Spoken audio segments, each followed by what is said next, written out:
우리 권사님 기도해 주셨던 것처럼 5월은 또 가정의 달인데요. 날짜로 보면 오늘이 꼭 어버이주일 같습니다. 내일이 어버이날이라서 어버이주일 같은데 이번 주가 어린이 주일이고요. 다음 주일이 이렇게 어버이 주일입니다. 5월의 가정의 달인데요. 우리가 주님 말씀대로 살아가는 사람이기 때문에 주님께서 뭐라고 말씀하셨는가 하면 마음을 다하고 목숨을 다하고 힘을 다하여 내 하나님을 사랑하고 또 이와 같이 내 이웃을 내 자신과 같이 사랑하라 이렇게 말씀하셨기 때문에요. 우리에게 가장 가까운 이웃은 바로 우리 가정의 우리 부모님과 자녀들과 또 남편과 아내들인 줄 믿습니다. 네. 그러므로 또 가족을 정말 뜨겁게 사랑하시는 저와 여러분 되었으면 좋겠고요. 그래서 행복한 가정생활 하셨으면 좋겠고 또 하나님께서 우리 예수의 피로 영적인 가족 우리가 교회를 허락해 주신 것이니까요. 성도들 간에도 이렇게 또 뜨겁게 사랑하심으로 또 행복한 신앙생활하는 우리 참된 평안교회 성도님들 다 되셨으면 좋겠습니다. 네. 예. 계속해서 사도행전 말씀을 통해서 은혜를 나누고자 합니다. 사도행전 11장 지난 말씀 19절에서 26절 말씀에 등장하는 안디옥 교회에 대해서 우리 2주 동안 같이 은혜를 나눴습니다. 이방 땅에 최초로 세워진 교회가 안디옥 교회입니다. 그래서 이 안디옥 교회가 안디옥 사람들로 하여금 최초로 저 사람들은 그리스도인이다 라는 말을 바로 듣게 된 것이 안디옥 교회입니다. 그리스도인이란 그리스도를 쫓는 사람들, 그리스도에 속한 사람들이란 의미일 수 있는데요. 그러니까 우상을 섬기고 타락한 도시요 죄와 더불어 온갖 쾌락과 자신의 정욕으로 살아가던 안디옥 사람들의 눈에 이 안디옥 교회 성도들은 삶의 모든 방식과 모든 가치관이 이 안디옥 사람들과는 달랐던 것입니다. 안디옥 사람들은 자신이 주인 돼서 자신의 육체의 소원을 이루기 위해서 어떤 우상이든 상관없이 우상을 섬기고 어떻게 하면 더 많이 가질까? 어떻게 하면 더 누릴까? 어떻게 하면 더 쾌락을 즐길까? 여기에 집중해서 살아갔다면 안디옥 성도들은 위로의 사람 바나바와 바로 이 사도 바울의 가르침으로 자신보다 형제들을 더 우선순위로 생각하여 서로 위로하고 품어주고 사랑하고 섬기는 삶을 살아가면서도 그 얼굴에 감사와 기쁨으로 충만했던 것입니다. 분명히 힘들고 어려운데 그런 상황인데 입술에서는 참 감사하다, 행복하다는 말이 나오는 것을 듣고 저 사람들은 우리들과는 다른 사람들이다. 저 사람들은 그리스도를 쫓는 사람들이다. 그래서 그리스도인이라 일컬음을 받게 된 것입니다. 그런 의미로 우리 참된 평안교회 성도님들도 정말 예수님을 잘 믿어 세상 가운데 저 사람은 예수 믿는 사람이야, 저 사람은 교회 다니는 사람이야, 저 사람은 예수쟁이야 이런 말을 듣게 되시는 은혜 있으시기를 주님의 이름으로 축복합니다. 네. 자, 그런데 지금 우리도 안디옥 교회 성도들처럼 저 사람 교회 다니는 사람이야, 예수 믿는 사람이야 라는 말을 듣기는 듣습니다. 그런데 이런 말이 안디옥 교회 성도들이 들었던 그런 의미로 그리스도인이라는 말을 듣는 것이 아니라 다른 의미로 부정적인 의미로 이런 말을 우리가 듣습니다. 안디옥 도시 상황이랑 지금 우리가 살아가는 이 상황이랑요 별반 다르지 않습니다. 우리가 살아가는 이 세상도 죄가 주장하고 사람들은 자신이 주인 돼서 얼마나 자기중심적으로 자신의 정욕과 쾌락을 위해서 살아가는지 모릅니다. 그런데 세상 가운데 예수 믿는 사람들도 세상과는 다른 가치관으로 살아가는 모습을 보여야 되는 것인데 예수 믿는 우리들도요 그런 모습이 보이지 않고 교회에는 다니고 우리가 예수를 믿는데도 불구하고 삶의 방식은 세상 사람들과 별반 다르지 않게 살아가고 어떤 때는 더 자기중심적인 모습을 보이게 세상 사람들이 예수 믿는 우리들 향해서 저 사람들 교회 다니는 사람이야, 예수 믿는 사람들이야, 그리스도인이야 라고 말을 하는데요, 그 의미는 아니 뭐 저러고도 예수 믿는다고 해? 아니 무슨 저러고도 그리스도인이라고 하는 것이야? 예수 믿는 사람이 뭐가 다른 게 있어? 더 악한 것 같아.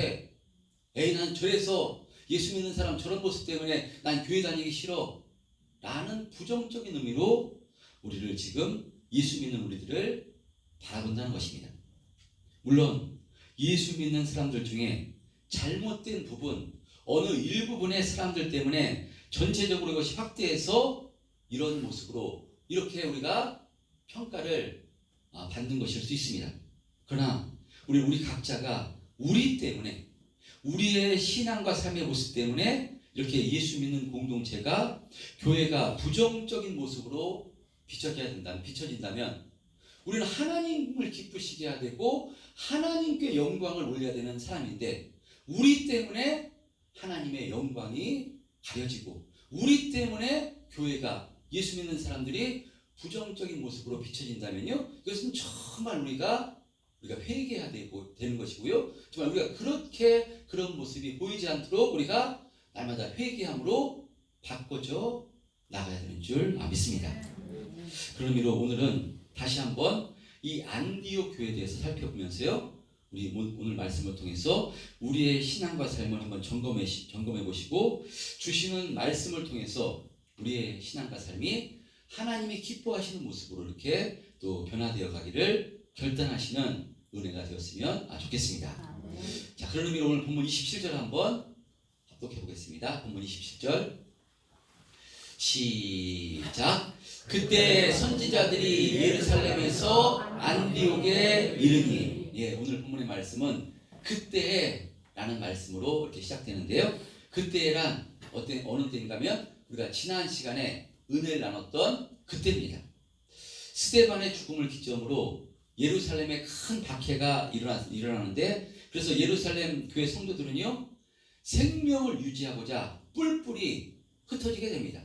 그래서 유대인들이 사마리아로는 오지 않을 것이다 해서 사마리아로 도망쳤던 빌립 집사를 통해서 사마리아에 복음이 전해지고요, 이렇게 흩어진 성도들이 베니게와 구브로에까지 흩어져서 거기에서 누구에게 복음을 전하는가 하면요, 거기에서도 유대인, 그러니까 헬라파 유대인들에게 이렇게 복음을 전해서 그 헬라파 유대인들이 그 몇몇이 안디옥이라는 도시에 가서 그 오리지널 이방인 헬라인에게 복음을 전해서 교회가 세워지게 되는데, 그것이 바로 안디옥 교회입니다.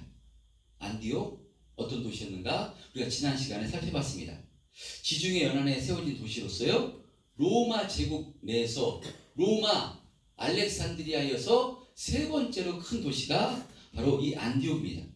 50만 명에 이르는 거대한 도시였는데, 이 안디옥은 헬라 문화의 영향을 받아서요, 가장 큰 신 로마 황제를 섬겼지만 여러 잡신을 섬겼습니다.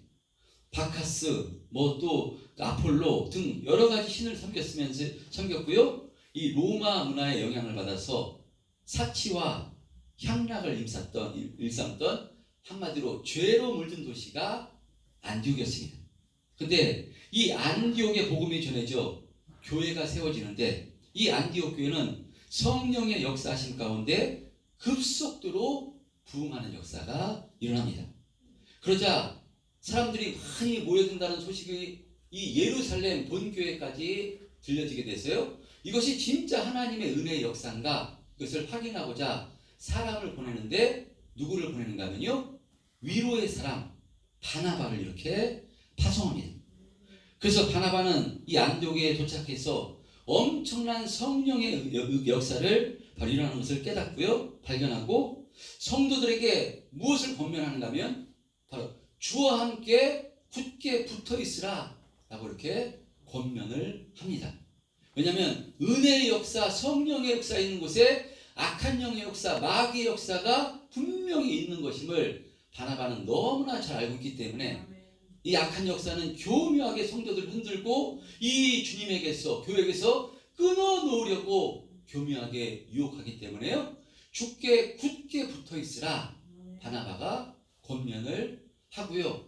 이 위로의 사람 바나바가 이 안디옥 성도들을 이렇게 위로하고 복음을 전할 때 바로 많은 수가 더해지는 부흥의 역사가 일어날 때 이 바나바는 자신의 힘으로 자신의 능력으로 이렇게 많이 몰려드는 이 안디옥 성도들을 혼자 힘으로 감당할 수 없음을 깨닫고요.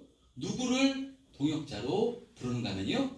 다소에서 바로 좌절하고 낭망해 있던 다소에 있던 이 사울을 찾아가서 같이 이렇게 동역하자 했어요. 이 사울을 인도해서 이 공동 목회 바로 이 두 명의 담임 목사가 이 안디옥 교회를 이렇게 가르치고 목회할 때 안디옥 교회가 엄청나게 부흥하는 역사가 일어납니다. 바로 그때를 가리킵니다. 오늘 본문에 그때는 바로 그때에 누가 예루살렘에서 내려오는가 하면요. 28절에 보면 시작. 그 중에 아가보라 하는 한 사람이 일어나 성령으로 말하되 천하에 큰 흉년이 들리라 하더니 글라우디에 때에 그렇게 되니라. 예, 그때 선지자들이 예루살렘에서 안디옥에 내려오는데 그 선지자 중 한 사람 아가보라 하는 사람이 일어나서 성령으로 말하는데요. 천하에 큰 흉년이 들리라 라고 이렇게 예언을 합니다. 그 예언의 말씀이 로마 황제 글라우디에 때에 그렇게 된 것을 됐다고 이렇게 되니라 성경은 말씀하는데요. 진짜 이 그 역사에 보면요. 이 로마에 이런 큰 흉년이 여러 번 있었다고 이렇게 그 역사의 증언을 이렇게 보면 그렇게 기록하고 있습니다. 그래서 이스라엘 땅에도요. 추후 예수님 이 땅에 오신 후 46년에서 48년 사이에 엄청난 흉년이 일어나게 되는데 그렇지 않아도 예루살렘에서 예수를 믿는 사람은요. 유대인들 향해서 유대교인을 향해서 엄청난 핍박과 직장을 잃게 되고 엄청난 고난을 당해야 되는데 큰 흉년까지 일어나니까 예루살렘 교회 성도들이 참 어려움을 겪게 됩니다. 자, 그러니까 이런 소식을 듣고 안디옥 성도들이 무엇하는가 하면요. 29절, 30절 시작. 제자들이 각각 그 이름으로 유대에 사는 형제들에게 부조를 보내기로 작정하고 30절 예루살렘하여 바나바와 사울의 손으로 장로들에게 보내니라. 예, 이 안디옥 성도들이 지금 놀라운 일을 한 것인데요. 예루살렘 교회가 큰 흉년으로 어려움을 겪는다는 소식을 듣고요. 이들이 부조를 보내기로 작정하고 그 힘대로 구제 헌금을 보내서 바나바와 사울 편으로 예루살렘 교회로 이렇게 구제 헌금을 보냈다고 이렇게 말씀하고 있습니다. 그냥 언뜻 성경을 읽으면요. 어렵다는 소식을 듣고 구제 헌금을 보냈구나. 안디옥 성도들이 참 좋은 일을 했구나. 라는 정도로 우리가 생각할 수 있는데요. 사실 이것은 참으로 쉽지 않은 결정입니다. 왜냐하면 오늘 본문에 흉년이 들었는데 어떤 흉년이 들었다고 말씀하는가 하면요. 천하의 큰 흉년이라고 말씀합니다. 천하의 큰 흉년. 그러니까 안디옥에도 큰 흉년이 바로 들어서 영향을 받고 있는 것입니다. 그러니까 안디옥 교회 성도들은 지금 아무 문제 없고 먹고 살만해서 예루살렘 교회를 위해서 그 힘대로 헌금하는 것이 아닙니다. 안디옥 교회 성도들도요 흉년으로 인해서 어려움을 겪고 있는 상황입니다. 그런데 이들은 예루살렘 교회를 위해서 지금 이 구제헌금을 힘대로 보내고 있는 것입니다. 이것은 지금 막 세워진 개척교회가 대형교회, 본교회를 향해서 구제헌금을 한 것이나 마찬가지인 것입니다. 보통 우리가 선교헌금, 구제헌금을 한다 하면요. 큰 교회가 작은 교회 이렇게 헌금을 하는 것이지 작은 교회가 개척교회가 큰 교회, 본교회에다가 구제헌금을 하는 경우는 거의 없습니다. 어떤 면에서 보면 그리고 안디옥 교회와 예루살렘 교회는요. 별 상관도 없습니다. 왜냐하면 안디옥 교회는 예루살렘 교회 성도들이 복음 전해서 세워진 교회가 아닙니다. 예루살렘 교회 성도들은요. 아직도 이방인에 대한 편견을 가지고 있습니다. 이방인들이 어떻게 구원을 받을 수 있단 말이야? 해서 흩어져서도 이방인에게 복음을 전하는 것이 아니라요, 흩어져 살고 있는 유대인들에게만 복음을 전했습니다. 그 복음을 받아들은 그 헬라파 유대인들이 이방인 안디옥 성도들에게 복음을 전해서 세워졌기 때문에 사실 예루살렘 본교회랑 안디옥 교회랑 별 상관도 없는 것인데, 지금 이 안디옥 성도들은 이 본교회인 예루살렘 교회가 이 흉년으로 인해서 어려움을 겪고 있다는 소식을 듣고요, 이 구제연금을 보내는데 그 힘대로 구제연금을 보내기로 작정하고 결정하고 실행해서 바나바와 사울 편으로 지금 예루살렘 교회에 이 헌금을 보여주고 보내고 있는 것입니다. 정말 안디옥 교회 성도들이 신앙이 어떠했는가를 잘 보여주는 내용입니다. 여러분, 그런 의미로 안디옥 교회는 어떠해야 되는가, 교회는 무엇인가를 잘 보여주는 내용이라고 할 수 있습니다. 오늘 29절 하반부에 부조를 보내기로 작정하고 실행했다 말씀하는데요, 여기서 유대에 사는 형제들에게 부조를 보내기로 작정했다. 이 부조라는 헬라어 단어가요, 헬라어 원문에서는요 디아코니아라는 단어입니다. 디아코니아, 우리가 많이 들어보셨던 그 단어일 것입니다. 디아코니아, 봉사와 섬김이라는 의미를 가지고 있는 헬라어 단어입니다. 그러니까 구제 헌금을 한 것도요, 지금 디아코니아, 봉사와 섬김이라고 성경은 말씀하고 있는 것입니다. 여러분, 주님께서 우리에게 무엇을 원하시는가 하면요, 디아코니아 하기를 원하시고 기뻐하십니다. 사도행전 1장 24절 이하에 보면요, 이런 말씀이 기록되어 있는데요, 그들이 기도하여 이르되 무사람의 마음을 아시는 주여, 이 두 사람 중에 누가 주님께 택하신 바 되어, 25절이요, 1장 25절, 사도행전 1장 21절 24절에 보면요, 봉사와 및 사도의 직무를 대신할 자인지를 보이시옵소서. 유다는 이 직무를 버리고 제 곳으로 갔나이다 라고 말씀하는데요, 가룟 유다 대신에 이제 요셉과 마띠아 중 한 사람을 12제자 중 한 사람으로 이렇게 택하기 전에 하나님께 사도들이 기도하는 내용입니다. 여기서 봉사와 및 사도의 직무를 대신할 자, 여기서 봉사라는 단어도요 디아코니아라는 단어입니다.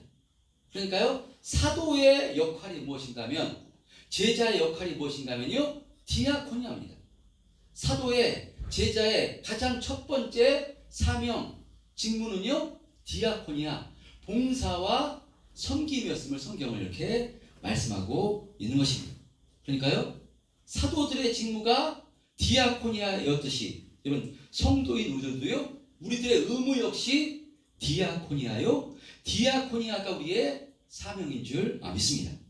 그래서 오늘 본문 29절에 제자들이 각각 그 힘대로라고 말씀하는데, 여기서 제자들은 누구를 가리키는가 하면요, 안디옥 성도들을 지금 제자라고 말씀합니다.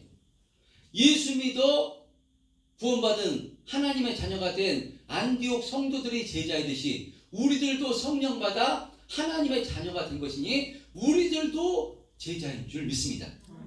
그렇기 때문에 제자인 우리의 사명도 무엇일까면요, 우리의 사명도 디아코니아입니다. 여러분, 우리도 제자입니다. 우리도 예수님의 제자입니다. 그러므로 우리들은 예수님을 따라가고 예수님을 본받고 예수님 말씀에 순종하기를 힘써야 되는 사람이 저와 여러분 바로 제자들입니다. 그래서 우리가 예수님의 제자이기 때문에 예수님을 따라가고 예수님을 본받기를 힘쓰면요, 자연스럽게 우리에게서도요 안디옥 성도들과 같은 디아코니아 이렇게 하게 되는 모습이 나오게 되는 줄 믿습니다. 여러분, 예수님은요 우리를 어떻게 디아코니아 해주셨는가 하면요, 예수님께서 말씀하십니다. 마가복음 10장 45절에 보면요, 인자가 온 것은 섬김을 받으려 함이 아니라 도리어 섬기려 하고 자기 목숨을 많은 사람의 대속물로 주려 함이니라. 여기서 섬김도요 디아코니아입니다.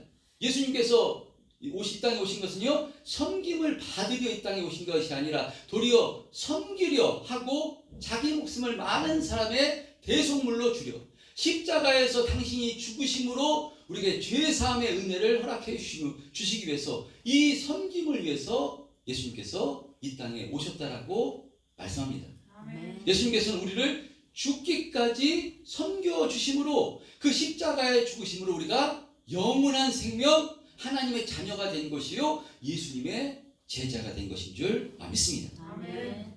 우리가 섬김을 받을 만해서 우리가 괜찮은 구석이 있어서 예수님이 이와 같이 당신이 매맞고 피 흘려 죽으시기까지 섬겨주신 것이 아닙니다.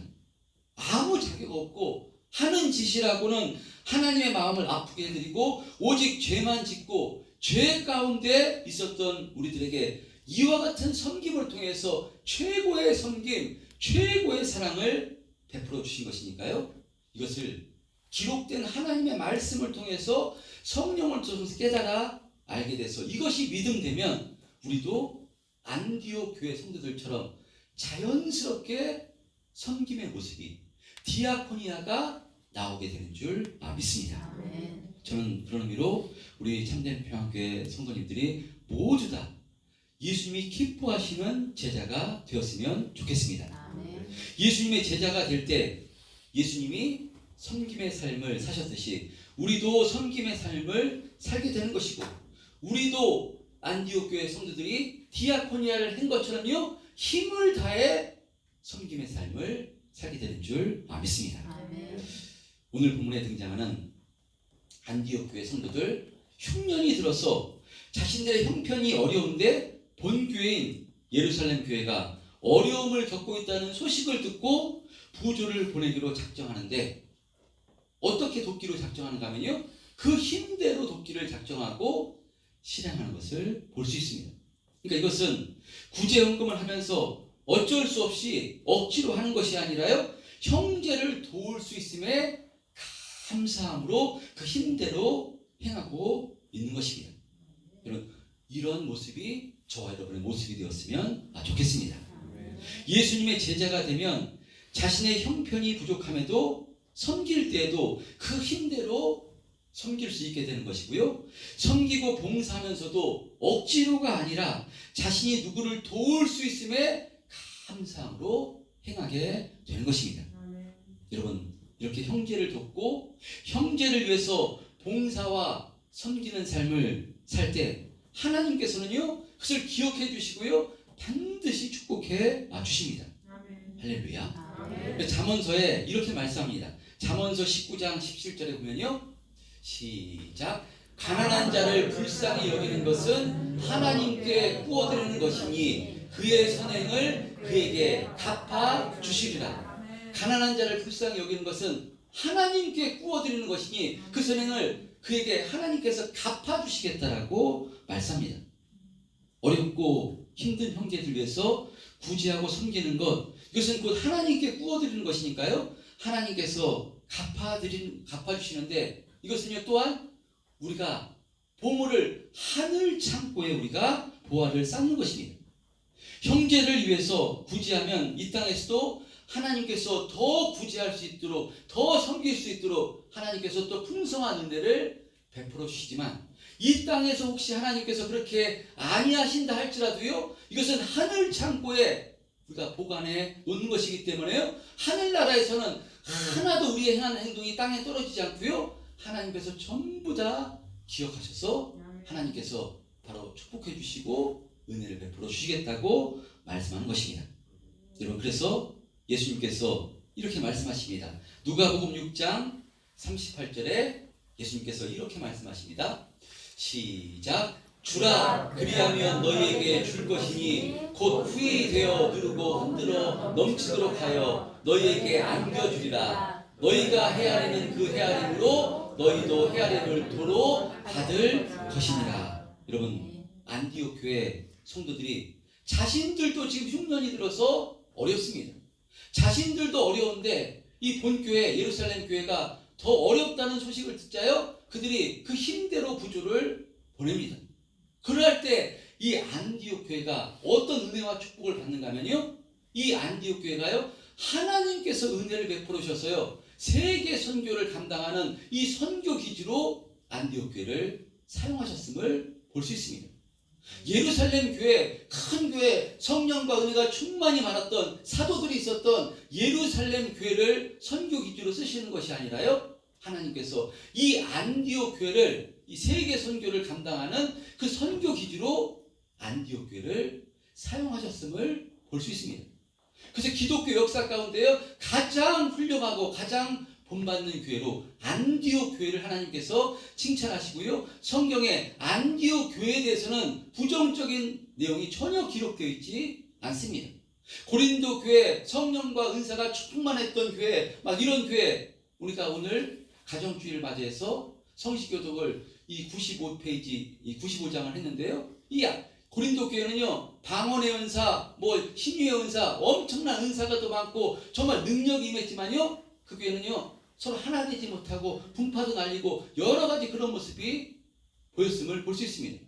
그래서 사랑이 진리라고, 아무리 그냥 방언을 하고 엄청난 능력이 일어나고 해도 그것이 전부가 아니라 사랑이었으면 아무것도 아니라고 이야기했던 것이 고린도 교회인데요, 안디옥 교회에 대해서는 그런 부정적인 모습이 전혀 기록되어 있지 않고요, 정말 본받는 교회로 지금 기독교 역사 가운데 하나님께서 그 성도들을 기록하시고 축복한 것을 볼 수 있습니다.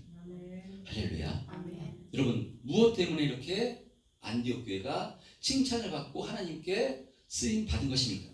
그것은요, 안디옥 교회 성도들이 하나님이 기뻐하신 뜻대로 행했기에 그들의 믿음이 정말 그리스도인이라 불릴 만큼 철저하게 하나님을 의지했으며, 또 디아코니아 하는 데도 있어서도요, 그 힘대로 바로 그렇게 섬겼기 때문에 이와 같은 축복과 은혜를 허락해 주셨음을 보게 됩니다.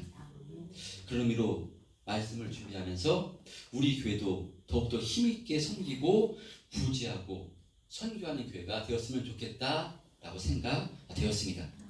사실 우리 교회도 개척하고 나서요, 개척 처음부터 우리가 교회를 선교원금을 보내고요, 지금도 우리가 상가교회고 개척교회에도 불구하고 네 교회를 이렇게 선교하고 선교원금을 보내고 있습니다. 그리고 우리 성도님들이 또 함께 해주셔서 우리가 절기헌금은 계속해서 어려운 이웃들, 어려운 곳에 이렇게 보내고 있습니다. 작년에는 우리가 부활절 또 절기헌금을 우리가 산불피해, 강원도 산불피해 이렇게 돕는데 구제헌금을 드렸고요. 또 이번에 튀르키에 큰 지진이 났을 때 우리 성도님들이 또 마음을 합해 주셔서 378만 원인가를 이렇게 또 구제헌금으로 이렇게 우리가 보낼 수가 있었습니다. 담임 목사로서 너무나도 감사합니다. 할렐루야. 마음을 합해 주셔서 지금 이 안디옥 교회, 예루살렘 교회가 힘들고 어렵다, 구제헌금을 보냈으면 좋겠다, 누가 이런 얘기를 했겠습니까? 저는 성경에 기록되어 있지 않지만 바로 이 예루살렘에서 파송된 위로의 사람 바나바, 담임 목사인 바나바가 이런 의견을 냈을 때 성도들이 마음을 합해서 그 힘을 다해서 돕기로 결정하고 이렇게 구제헌금을 보낸 것이라고 생각됩니다. 우리도 혹시 이렇게 튀르키에 구제헌금을 보냅시다, 어려운 사람을 위해서 구제헌금을 합시다 했을 때 우리 성도님들 가운데서도, 아니 목사님, 우리 교회도 상가교회이고 우리도 해야 될 것이 있는데 우리 형편 생각하지 않고 우리랑 상관도 없는 그런, 왜 튀르키예 같은데 그 이슬람 국가 아닙니까? 우리 기독교인들이랑 무슨 상관이 있다고 거기에 그렇게 많은 헌금을 합니까? 라고 이렇게 하실 분은 없을 것 같습니다. 근데 혹시라도 조금이라도 그런 마음이 드실 수가 있는데요, 그런 마음이 드신다면요, 그것은 성령께서 주시는 마음이 아닌 것입니다. 오늘 이 안디옥 교회 성도들이 모습이 성령께서 주시는 마음인 줄 믿습니다. 여러분, 누구를 돕는 것은 이런 마음은요, 성령께서 주시는 마음이다. 이런 마음이 드실 때는요, 다시 한번 바로 이 안디옥 교회를 통해서 하나님께서 무엇을 기뻐하시는지, 제자의 사명은 무엇인지, 교회의 존재의 목적은 무엇인지 다시금 확신하심으로 이 디아코니아 하는 데서는요 힘과 마음을 합해 주셨어요. 기도함으로 동참해 주시고요. 혹시 자기 형편이 어렵다면요 기도함으로 동참해 주시고 여러분 마음을 합하시는 우리 참된 평화교회 성도님들 다 되셨으면 좋겠습니다. 여러분 신앙생활은 공짜가 없습니다. 예수의 피로 구원받는 것은 우리의 노력과 애씀이 아니라 전적인 하나님의 택하심과 하나님의 은혜로 우리가 구원받아 예수를 믿게 되는 것이지만요. 그러나 이 땅에서 하나님의 자녀답게 살아가고 또 이 땅에서 복된 삶을 살아갈 수 있는 비결은요. 그것은 공짜가 아닙니다. 그것은요. 어떻게 심었느냐 심은 대로 그 결과가 나타나게 되는 것입니다. 그런 의미로 우리의 신앙생활도요. 하나님이 기뻐하시는 만큼 열심히 내셨으면 좋겠습니다. 열심을 내시되 내가 기준된 열심이 아니라요. 예수님께서 우리의 베풀어 주신 그 십자가의 사랑, 그 십자가의 은혜에 감사해서 주님의 마음을 품고 이 주님의 사랑으로 열심히 내시는 저와 여러분 되었으면 좋겠습니다. 그래야 할 때 이런 마음으로 열심을 낼 때 주님께서 성령께서 우리의 믿음을 더 굳건하게 세워주시고요. 바로 이 안디옥 교회 성도들처럼 나도 힘들고 어려운데 어떻게 이럴 수가 있겠습니까? 인간의 힘으로는요 내가 중심돼서는 할 수가 없습니다. 나도 힘들고 어려운데 나랑 아무 상관도 없는 사람들을 구제하는데 어떻게 마음을 합할 수가 있고 마음을 합하는 것까지도 좋고요. 성경은요 그 힘대로라고 말씀합니다. 많고 액수의 적음이 아니라 각자의 모양과 형편에 따라 힘대로 들을 수 있느냐 하는 것입니다. 이것은요 우리 힘과 우리 생각과 내가 기준돼서는 절대로 할 수가 없는 것입니다.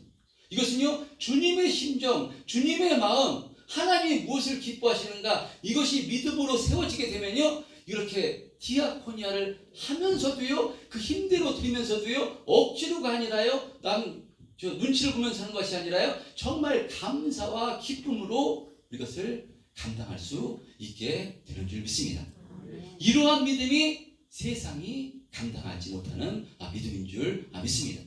이 믿음이 있으면요 이 땅에서 이 흔들리는 세상 가운데서도요 그럼에도 불구하고 우리가 감사할 수 있고요 그럼에도 불구하고 주님 의지해서 힘있게 믿음의 길을 걸어가게 되는 줄 믿습니다.